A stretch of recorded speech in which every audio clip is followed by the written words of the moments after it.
to Modular Closets. In this video, we'll review the double and tall hanging assembly.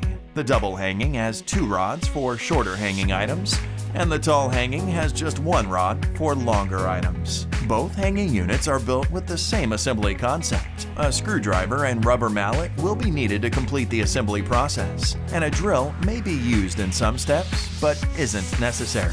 Begin by using a razor around the outside edges of the box to open it cleanly, and avoid scratching the materials inside.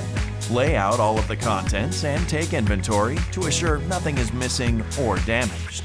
An item list as well as detailed assembly instructions are included with each order. Assembly manuals are also available for download through our website. Step 1. Start by screwing in the cam posts into the side panels. You can screw them in using a drill or a screwdriver. Just be sure not to over-tighten. Step 2. Place fixed shelves and cleats onto the cam posts. Be sure that the shelf with the cam lock holes are facing away from view. Step 3. Place the second side panel onto the fixed shelves and cleats. Be sure to align the cam posts into the holes in the fixed shelf and cleat, and make sure all shelves and cleats are properly aligned.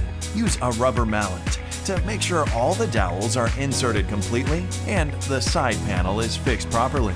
Step 4. Insert a cam lock into each hole in the cleats and fixed shelves. Be sure to insert the cam lock with the arrow pointing towards the head of the screw. Step 5. Tighten the cam locks by turning the screwdriver clockwise. Be sure not to over-tighten, which might cause the cam posts to break. You're now ready to install your hanging unit. We recommend installing the hanging bars once the unit has been installed.